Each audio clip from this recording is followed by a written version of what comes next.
भारत को जर्मनी दे रहा है एक स्पेशल स्टेटस।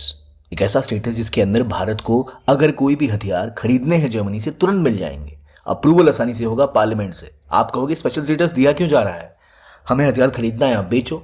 देखिए थोड़ी कहानी कॉम्प्लिकेटेड है। ये जो स्पेशल स्टेटस होता है ना, इसका फायदा ये होता है कि अगर ये आपको मिल गया है, इसका मतलब वो ज़्यादा पार्लियामेंट में डिले नहीं करेंगे आपको हथियार बेचने में।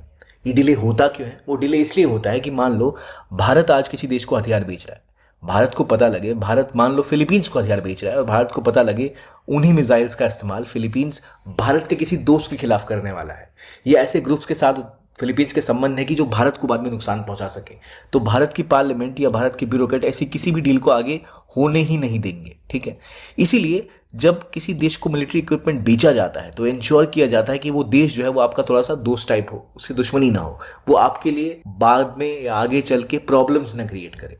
तो इंडिया ऑलरेडी अब वेस्ट के बहुत करीब आता दिख रहा है। उसका एग्जाम्पल है यहाँ, जहां जर्मनी भी भारत को अब एक अप्रूवल्स मिलिट्री हार्डवेयर खरीदने के लिए क्विक अप्रूवल देने वाले सिस्टम पे आ चुकी है, जहां इंडिया को स्पेशल कैटेगरी दी जा रही है। लेकिन कहानी इतनी ही नहीं है, कहानी इससे ज़्यादा बड़ी है, क्योंकि जर्मनी को दिख रहा है एक बड़ा मार्केट जहां से वो बहुत से हथियार बेचकर बहुत से डॉलर्स कमा सकते हैं। असल में इंडिया में हाल ही में एक नेवी की डील होने वाली है, P-75I, जो इंडिया की एक सबमरीन की डील है, जिस डील में लगभग 4.78 billion dollar, 4.78 billion, 5 billion dollar के आसपास की ये परचेज होने वाली सबमरीन की डील है, जिसको लेकर जर्मनी स्पेन के साथ भिड़ा हुआ है कि भारत को सबमरीन्स कौन बेचेगा। इसीलिए जर्मनी लगातार चाहता है कि इंडिया के साथ तुरंत तुरंत डील हो जाए। अगर डील हो जाएगी तो भाई इतने सारे पैसे इन हैं तो बड़ी अच्छी बात है, कोई दिक्कत भी नहीं होगी। तो भारत के साथ जो डील होने वाली है, डील की कहानी क्या है? देखो, भारत ना सबमरीन्स खरीदना चाहता है, कुछ SSK diesel electric submarine India खरीदना चाहता है। उसके लिए एक बड़ा प्रोजेक्ट इंडिया का रन हो रहा है, जहां पर जर्मनी और स्पेन आमने सामने है। इसके अलावा कोरिया भी है, बाकी देश भी हैं।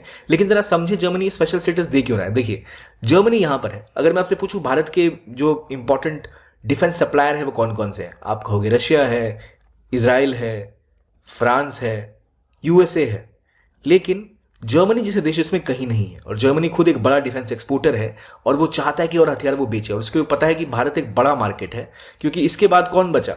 चाइना खुद अपने हथियार बनाना शुरू कर चुका है, तो वो ऑलरेडी बाहर है गेम से। आप सऊदी अरेबिया को बेच सकते हो, जहां पर अमेरिका लीड कर रहा है, या इजराइल कई छोटे मोटे मार्केट्स में लीड कर रहा है। तो जर्मनी चाहता है कि भारत के साथ डिफेंस डील्स और ज्यादा कर पाए और पैसे कमा पाए। और उसके लिए सबसे बड़ी रिसेंट डील होने वाली है वो है सबमरीन डील है। और उस सबमरीन डील को पाने के लिए अभी यूरोप के और एशिया के कई सारे देश तड़प रहे हैं कि भाई भारत से ये 5 बिलियन डॉलर की डील हमारी हो जाए। पर यह भी समझिए कि साथ सबमरीन ये काम कैसे करते हैं। देखिए, सबमरीन के पीछे एक टेक्नोलॉजी होती है।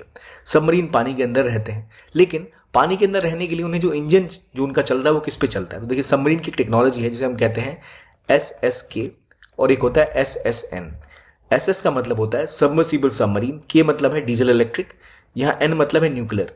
तो एक सबमरीन होती है जिसका इंजन डीजल से चलता है, डीजल इलेक्ट्रिक से, उसे हम कहते हैं SSK। जो छोटे साइज के होते हैं और बेहतर मैनूवर कर सकते हैं, जल्दी जल्दी मूव कर सकते हैं, सस्ते होते हैं, मेंटेन करना आसान होता है, काफ़ी इजी होते हैं और काफ़ी एजाइल होते हैं। फिर आता है न्यूक्लियर पावर्ड सबमरीन, जिन सबमरीन के अंदर न्यूक्लियर पावर्ड रिएक्टर लगे होते हैं जो उसको न्यूक्लियर ईंधन से रन करते हैं। ऐसी सबमरीन छोटी होती हैं कंपेयर टू SSK, बड़ी सबमरीन होती हैं लेकिन महंगी होती है, और वो न्यूक्लियर पावर रहती है, तो कई हफ्तों तक या महीनों तक पानी के अंदर रह सकती है, उनको सरफेस पे आना नहीं होता। डीजल इलेक्ट्रिक को बार बार सरफेस पे आना पड़ता है, वो कुछ दिनों तक ही पानी के नीचे रह सकती हैं। SSN काफ़ी दिनों तक पानी के नीचे रह सकती हैं। और SSN का एक बड़ा वर्जन होता है जिसे कहते हैं SSBN, यानी ये वो न्यूक्लियर पावर्ड सबमरीन है जिसके अंदर बैलिस्टिक मिसाइल लगे हुए हैं। तो अगर कोई खतरा इनके देश को कभी आया तो सबमरीन निकलेगी, बैलिस्टिक मिसाइल निकलेगा, देश के ऊपर धड़ाम तबाही का मंजर।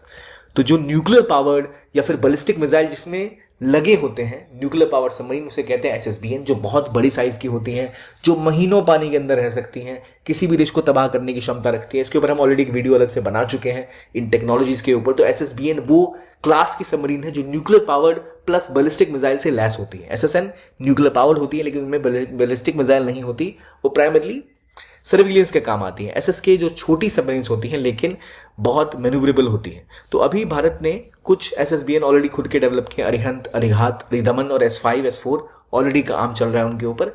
लेकिन इंडिया SSK की एक बड़ी डील करना चाहता है, उसमें जर्मनी सबसे आगे चल रही है, इनकी कंपनी TKMS। बाकी जर्मनी के लिए एक और सरदर्द है, वो चाहता है कि इंडो पैसिफिक का जो रीजन है वो सिक्योर रहे, और इंडो पैसिफिक को सिक्योर करने के लिए उसको ज़रूरी है कि भारत के साथ संबंध बेहतर रहे। और ताइवान के साथ जब चाइना की टेंशन बढ़ी थी तो एक बार तो जर्मनी ने अपने भी वॉरशिप वहाँ भेज दिए थे। तो वो चाहता है इस रीजन में इंडिया के साथ डिफेंस पार्टनरशिप और ज़्यादा डेवलप होगा। इंडिया के साथ डिफेंस पार्टनरशिप और ज़्यादा डेवलप होगी तो चीज़ें आसान रहेंगी जर्मनी के लिए भी, और भारत के साथ पार्टनरशिप में उन्हें पैसे का फायदा तो है ही, जो डिफेंस डील्स वो करेंगे, बाकी स्ट्रैटेजिकली भी भारत के साथ उनके अभी थोड़े से संबंध अच्छे चल रहे हैं। कहानी ये भी है कि अगर आप उनके पड़ोसी देशों को देखो तो हालांकि यूके के साथ तो भारत डिफेंस डील नहीं कर रहा कुछ ऐसे की, पर फ्रांस के साथ भारत के बहुत सारे अच्छे डिफेंस डील्स हुए हैं, संबंध काफ़ी अच्छे हैं। तो फ्रांस उनका एक कॉम्पिटिटर है, एक तरह से दोस्त भी है पर कॉम्पिटिटर भी है, तो वहाँ वो कहानी है। प्लस वो डिफेंस डील्स के मार्केट में यूएसए और इसराइल के साथ भी कम्पीट करते हैं, तो उन सब के साथ कंपटीशन में भारत एक इंपॉर्टेंट मार्केट है। या तो आप भारत को बेचो या फिर आप चाइना को बेचो। चाइना आप खरीदेगा नहीं, वो खुद के हथियार बना रहा है। आप सऊदी अरेबिया को बेचोगे तो वो अमेरिका पे रिलाई करता है। आप छोटे मोटे इकोनॉमीज पे फोकस करोगे तो वो इसराइल पे रिलाई करते हैं। बाकी देश जो बचे उनसे आप रशिया हथियार खरीदता है, वो रशिया को बेचते हैं या रशिया से खरीदते हैं, वहां पर आप जा ही नहीं सकते क्योंकि उन देशों को आप मिलिट्री हार्डवेयर सप्लाई नहीं करते। तो इंडिया एक इंपॉर्टेंट मार्केट है, इसलिए इंडिया को ये जो नई स्टेटस दिया गया ना, इसके पीछे वजह ये है कि भाई भारत को सबमरीन बेचो, भारत से बिलियंस ऑफ डॉलर्स कमाओ। अब मैंने आपको बताया इंडिया का जो प्रोग्राम था SSBN वाला, जिसमें मिसाइल होती है, बैलिस्टिक मिसाइल होती है, Arihant, Arighat, Aridaman, S4 S5, already S3 तक इंडिया अपने सेंक्शन कर चुका है। S4 पर भी काम स्टार्ट हो चुका है, भारत S5 तक इसको डेवलप करना चाहता है।